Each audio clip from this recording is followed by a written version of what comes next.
Hi friends, welcome to Madhu smart tutorial. Friends, ఇప్పుడు current affairs discuss చేసుకుందాం. First one, Tamil Nadu governor ఆమోదం పొందకుండానే ఎన్ని బిల్లులకు చట్ట హోదా కల్పిస్తూ తమిళనాడు ప్రభుత్వం గెజిట్ విడుదల చేసింది? Answer B 10. వివరణ చూస్తే, గవర్నర్ లేక రాష్ట్రపతి ఆమోదం లేకుండా బిల్లులు చట్టంగా మారడం దేశ చరిత్రలో ఇదే తొలిసారి. ఏదైనా చట్టం చేయాల్సి వస్తే ముందుగా శాసనసభలో దాన్ని బిల్లుగా ప్రవేశపెట్టి ఆ తర్వాత గవర్నర్ ఆమోదం కోసం రాష్ట్ర ప్రభుత్వాలు పంపాల్సి ఉంది. తన పరిధి దాటి జాతీయ స్థాయిలో ముడిపడిన అంశాలకు సంబంధించిన బిల్లులు ఉంటే వాటిని రాష్ట్రపతి ఆమోదానికి గవర్నర్ పంపుతారు. తమిళనాడు శాసనసభ పంపిన 10 బిల్లులకు గవర్నర్ ఆర్ఎన్ రవి ఎలాంటి నిర్ణయం తీసుకోకుండా రిజర్వులో ఉంచారు.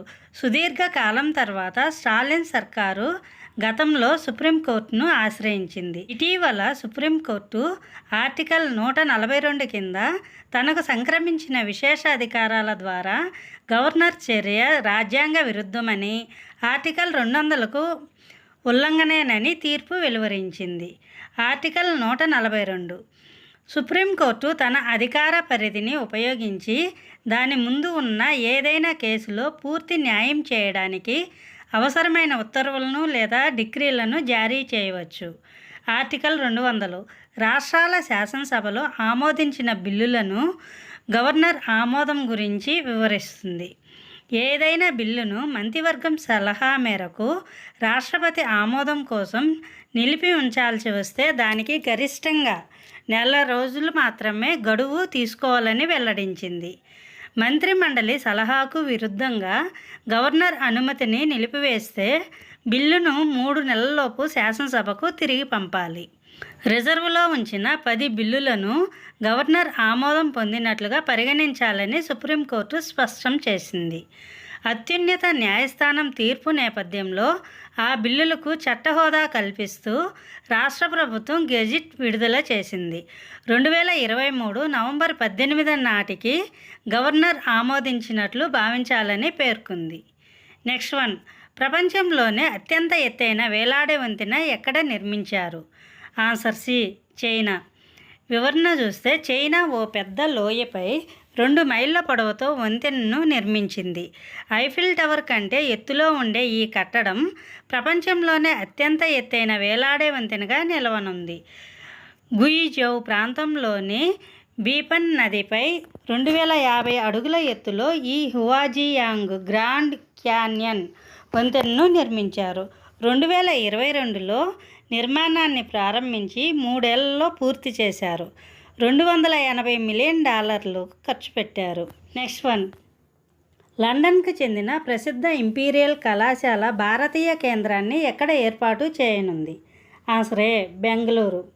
వివరణ చూస్తే, వైజ్ఞానిక విద్యా విషయాలలో నవ్యతను ప్రోత్సహించి భారత్ బ్రిటన్ల మధ్య సహకారం పెంపొందించడమే దీని లక్ష్యమని కళాశాల అధ్యక్షుడు హ్యూస్ బ్రాడీ అన్నారు.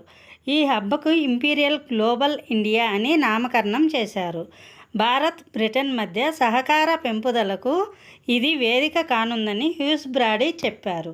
నెక్స్ట్ వన్, 2024-25లో రాజీవ్ గాంధీ అంతర్జాతీయ విమానాశ్రయం ప్రయాణికుల రాకపోకల్లో ఎంత శాతం వృద్ధి సాధించింది? Answer D, 15.20%. వివరణ చూస్తే, 2024-25లో ప్రయాణికుల రాకపోకల్లో 15.20%తో సరికొత్త రికార్డు సృష్టించింది రాజీవ్ గాంధీ అంతర్జాతీయ విమానాశ్రయం. మొత్తం 2.13 కోట్ల మంది ఈ విమానాశ్రయం నుంచి ప్రయాణించారు.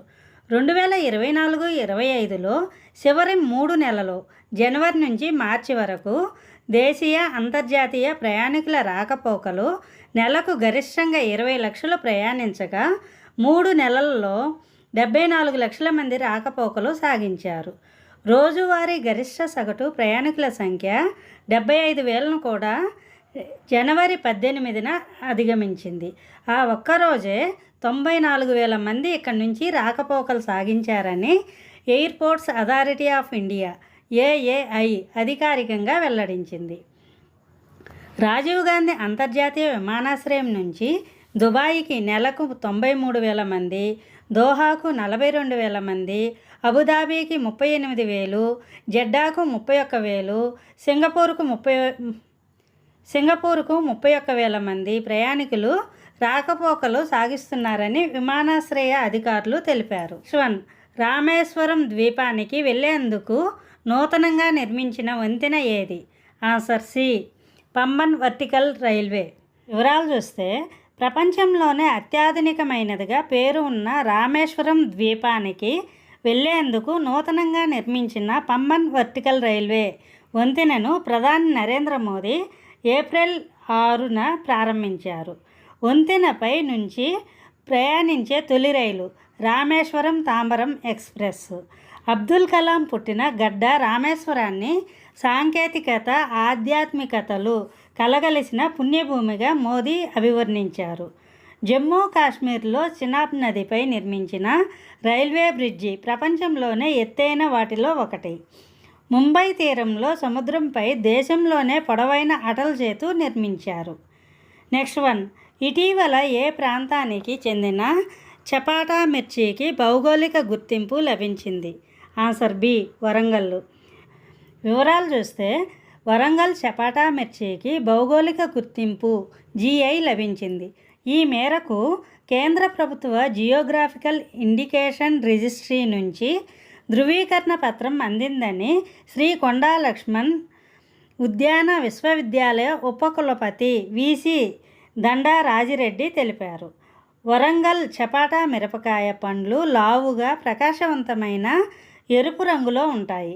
కొద్దిగా టమాటా ఆకారంలో ఉండే వీటిని టమాటా మిరపకాయ అని కూడా పిలుస్తున్నారు. Thank you for watching this video. Thank you.